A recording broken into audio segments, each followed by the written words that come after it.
Assalamualaikum warahmatullahi wabarakatuh.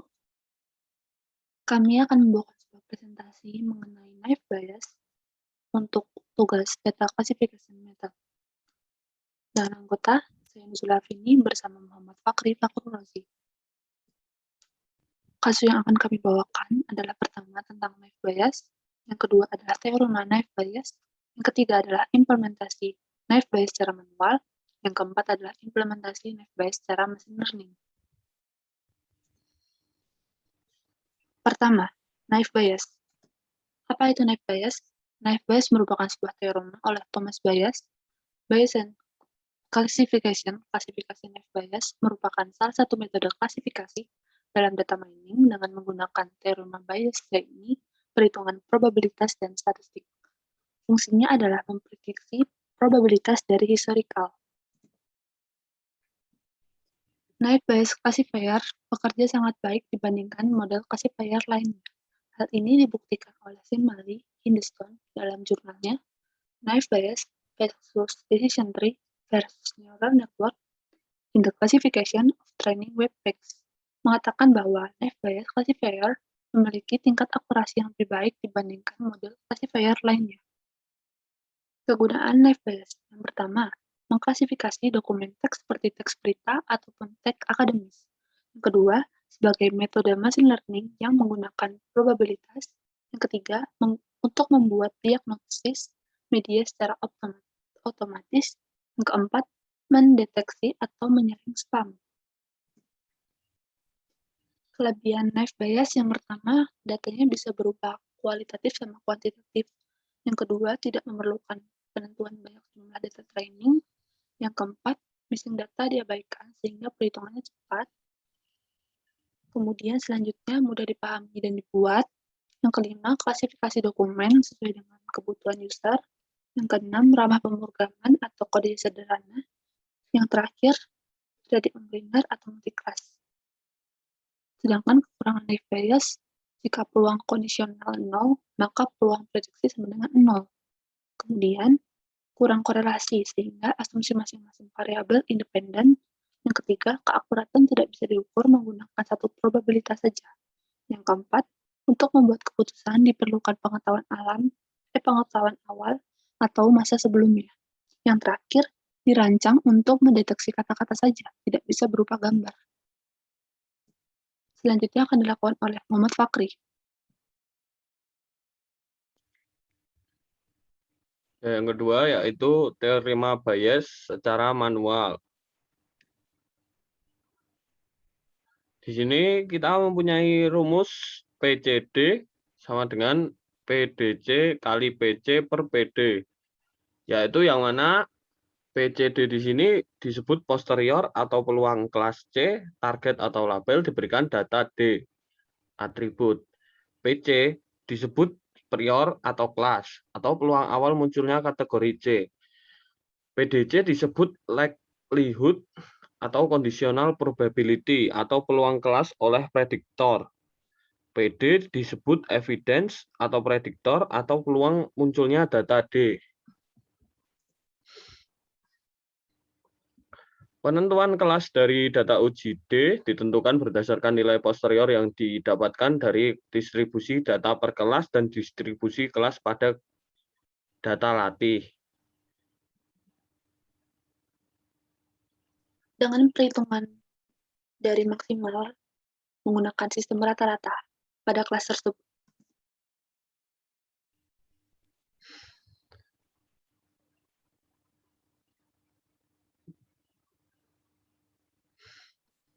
Ya, di sini ada penentuan kelasnya. Jika dari sebuah data memiliki 3 kategori atau atribut, maka perhitungannya akan seperti yang ada di bawah ini, yaitu pada kelas 1 dengan C1, pada kelas 2 dengan C2, pada kelas 3 dengan C3.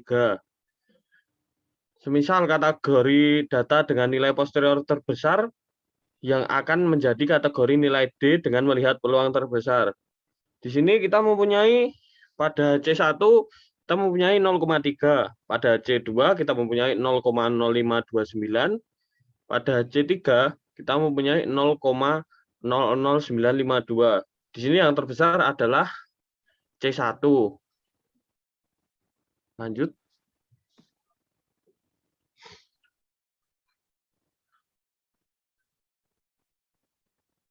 Meskipun nilai posteriornya kecil, kategori C1 tetap dipilih karena nilainya paling besar dibandingkan dengan yang lain. Hanya melihat kategori peluang tanpa melihat besar nilainya, maka nilai PD bisa dihilangkan karena akan bernilai sama. Misal di sini kita mempunyai PD 0,2, maka akan sama aja, hasilnya itu akan berhasil sama, yang mana tetap saja C1 akan menjadi kategori yang paling besar tanpa mempertimbangkan PD. Baik, bisa dilanjut.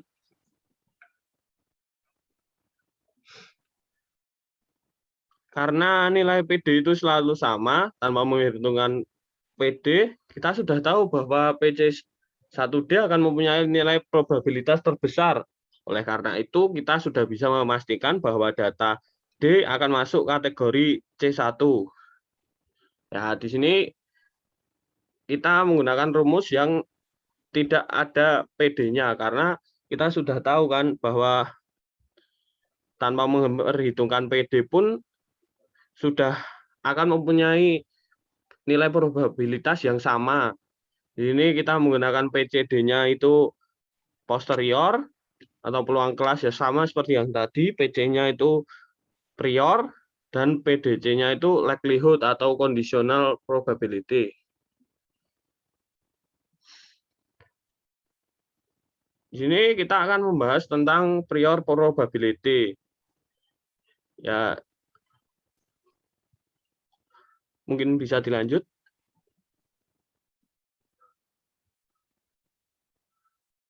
Kita memiliki contoh. Ini kelas yes ada C1, C4, dan C5. Sedangkan kelas no ada C9 dan C4. Kelas middle ada C2, C6, dan C7 dan C8. Di sini NJS itu perhitungan dari beberapa kelas. Misal di sini ya sini kan ada 1, 2, 3 ya, yaitu C1, C4, dan C5. Dan N di sini adalah perhitungan semua kelas, yang mana di sini ada totalnya itu 9. Jadi kita mempunyai PC yes itu sebagai 3/9, PC no itu sebagai 2/9, dan PC middle itu sebagai 4/9. Dengan rumus N yes per N itu menghasilkan hasil prior probability-nya.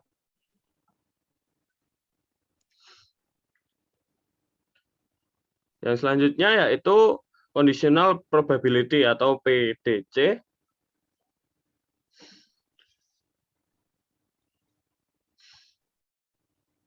Jadi di sini kita memiliki contoh seperti ini. PDC itu PW1, PW2, sampai PWN.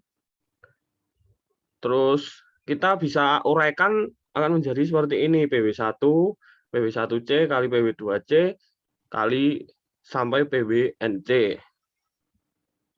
Atau bisa kita gunakan rumus seperti ini. Yaitu C adalah kelas yang tadi sudah saya sebutkan, C1, C4 dengan klasifikasinya yes, no, middle. Sedangkan D adalah nama dari Alta, Univ, semisal UI, jurusannya statistika, SNMPTN-nya true, dan lain-lain lah. Ya, di sini kita memiliki rumus seperti ini untuk mencari PCD. Seperti yang sudah saya jelaskan tadi, PCD itu posterior atau peluang kelas C diberikan data D, PC-nya itu disebut prior atau peluang awal munculnya kategori C. Nah, nanti kita bisa ganti dengan rumus perkalian likelihood ini dari masing-masing satu foto dalam data D probability.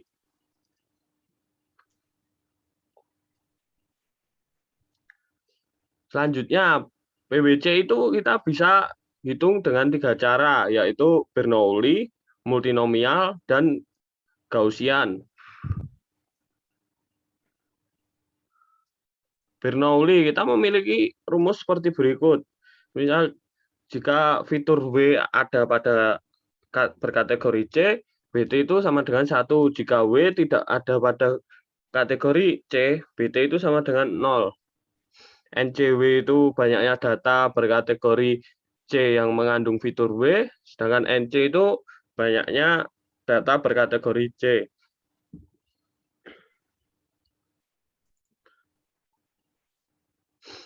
Misal kita untuk menghindari probabilitasnya 0 itu biasanya dilakukan dengan add one atau Laplace smoothing. Ada penambahan 1 plus 1 pada pembilang dan plus 2 pada penyebut. Seperti di sini kita tambahkan plus 1 pada NCW dan plus 2 pada NC. Di sini kita tambahkan baik yang di depan maupun yang di belakang. Ini kita untuk menghindari probabilitas 0.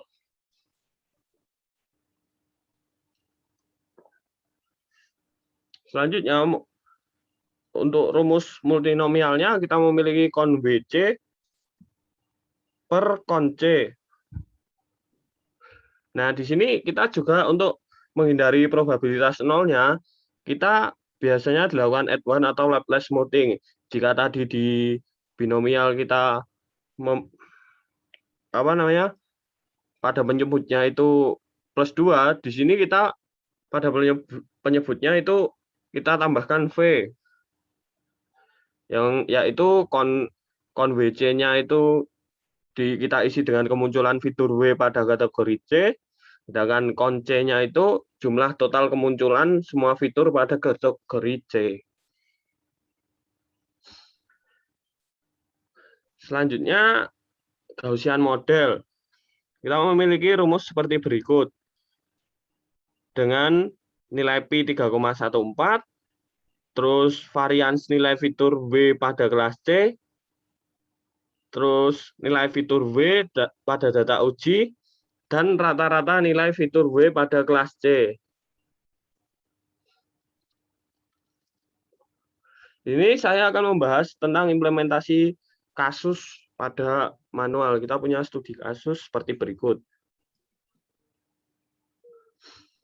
Yang pertama-tama, tahapannya adalah training.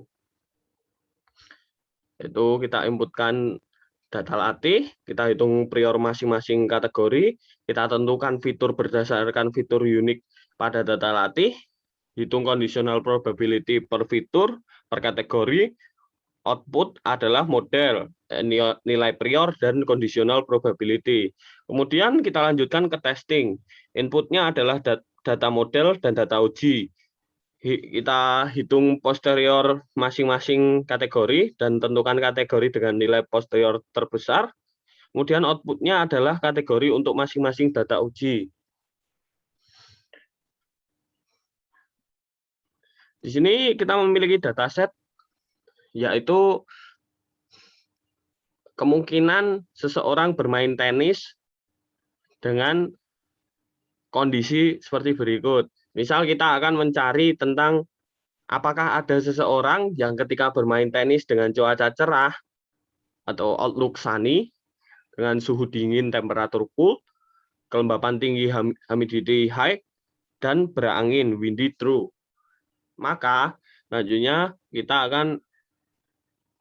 akan langsung ke tahap pertama, yaitu perhitungan prior. Atau kita di sini akan melakukan perhitungan pencarian peluang rasio dengan menggunakan kelas play sebagai target. Ya, di sini kelas play ini sebagai label ya.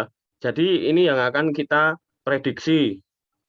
Maka selanjutnya di sini kita bagi menjadi 2 karena di sini play itu cuma ada 2 isi datasetnya. Maka kita bagi menjadi 2, yaitu yang pertama adalah P play yes. Karena di sini total datanya itu ada 10, maka kita memiliki pembilangnya penyebutnya 10. Kemudian yes-nya itu ada 6, maka kita mempunyai hasil 6/10. Sedangkan di pPleno kita mempunyai hasil 4/10.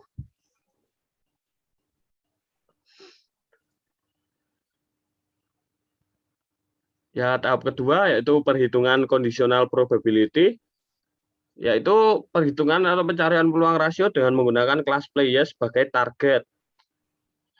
Di sini kita sudah menggunakan kondisi-kondisi yang tadi dengan label yes.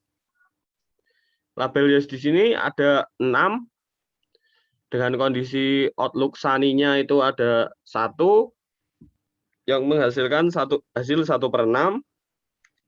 Dengan temperatur cool-nya ada 3, menghasilkan hasil 3/6.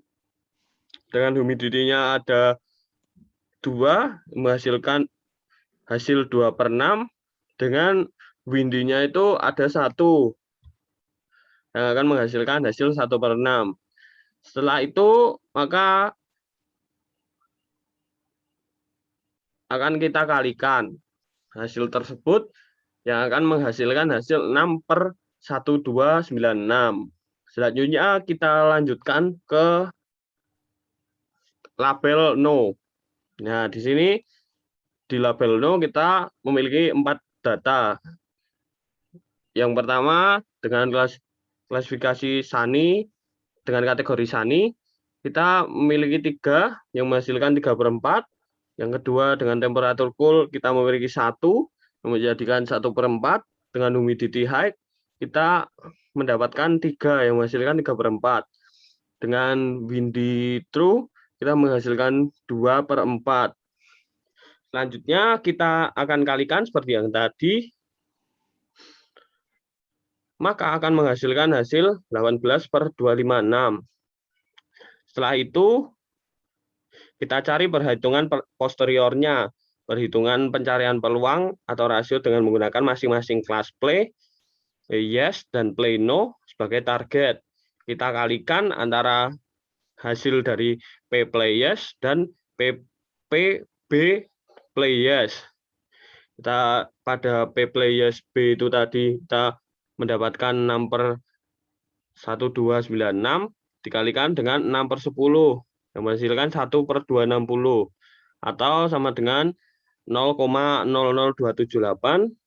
Sedangkan pada P pleno B kita mempunyai 4/10 dikalikan dengan 18/256 yang menghasilkan 9/320 atau sama dengan 0,02813.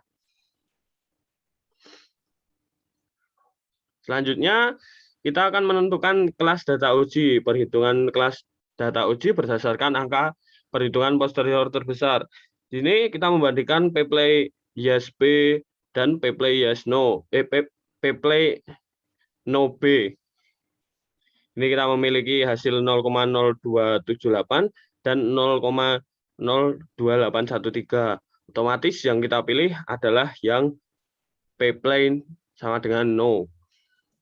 Selanjutnya, ya kesimpulannya, ini berdasarkan data tersebut, seseorang yang ketika bermain tenis dengan cuaca cerah atau outlook sunny, dengan suhu dingin, temperatur cool, kelembaban tinggi, humidity high, dan berangin windy true adalah no atau tidak ditemukan data. Mungkin segitu saja, akan saya kembalikan ke Yola. Kemudian saya akan melanjutkan implementasi dalam machine learning. Yang pertama kita lakukan adalah import data. Data itu kita masukin, terus kita import ke local repository, kita simpan di file data dengan nama NavBias. Kemudian data itu setelah kita import, kita panggil, menghasilkan data seperti tersebut, sama seperti data kasus manual hasilnya. Kemudian pada kasus yang pertama, itu kita pepanggil retrieve NavBias, kemudian kita select atribut. Dengan select atributnya itu semua, jadi all di sini, nggak ada pemilihan seperti tadi yang outlook sunny, sama apa-apanya, nggak ada. Habis itu kita langsung melakukan split data dengan kategori 0,7 dan 0,3, kemudian kita apply model. Sebelum ke apply model, kita tetapkan dulu modelnya, yaitu kita menggunakan knife bias. Kemudian kita panggil performance untuk mengetahui seberapa banyak data dari data training tersebut. Kemudian untuk pengaturan retrieve sendiri, kita langsung panggil. Selain retrieve, kita juga bisa pakai read CSV atau read Excel. Kemudian untuk set atribut, ini kita pakai yang pemilihan, karena kan tadi kasus pemilihan hanya ada di humidity, outlook, temperatur, dan windy. Mengapa kita tidak menggunakan play? Dikarenakan play merupakan atribut tahap yang merupakan label atau atribut target. Kemudian tadi yang split, kita menggunakan rasio 0,7 dan 0,3, 0,7 merupakan data training, dan 0,3 merupakan data testing. Kemudian apply model dengan model knife bias, kemudian performance. Sini kita dapat menyimpulkan dari data no yang kita panggil tadi dari sampel data 0,3, yaitu ada 4 distribution untuk no dan 4 distribution untuk yes.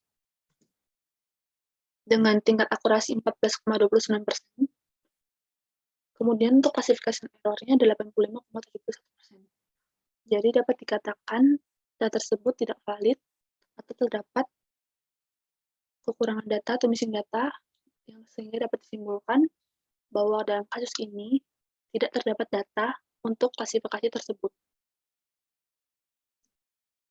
Kesimpulannya, berdasarkan data tersebut, seorang yang ketika bermain tenis dengan tingkat akurasi 14,29% dan classification error 85,71%, sehingga didapatkan hasil bahwa dalam bermain tenis tidak membutuhkan atribut atau spek apapun untuk bermain. Contohnya, tidak memerlukan cuaca cerah atau sunny, suhu dingin, temperatur cool, kelembapan tinggi, humidity high, berangin, windy true adalah nol data atau data tidak ditemukan. Kemudian, di sini kita menggunakan filter example sedikit berbeda sama awal. Yang awal itu kan kita hanya menggunakan atribut kan, yaitu humidity, outlook, temperatur, sama wine. Sedangkan untuk klasifikasi dari data-data atribut tersebut tidak digunakan, seperti harus menggunakan sunny, menggunakan cool. Jadi sini kita memanggil filter example, jadi sama kayak kasus awal, yang manual. Yaitu untuk outlook, kita menggunakan sunny, temperature cool, humidity high, dan windy true. Dan untuk setelah di running, yaitu menghasilkan data example set is empty, atau the example set has no example. Yaitu dapat dikatakan bahwa data tersebut tidak ada atau merupakan data kosong. Kesimpulan, berdasarkan data tersebut, seorang yang ingin bermain tenis dengan cuaca cerah, outlook sunny, suhu dingin, temperatur cool, kelembapan tinggi, humidity high, dan berangin, windy true adalah no, atau tidak ditemukan data. Daftar pustaka, kita mengambil data dari Kaggle, SWOT Data Science, Data Camp, Machine Learning, Binus, Alvan Hidayat, dan Raymond. Terima kasih. Sekian presentasi dari kami. Wassalamualaikum warahmatullahi wabarakatuh. Waalaikumsalam warahmatullahi wabarakatuh.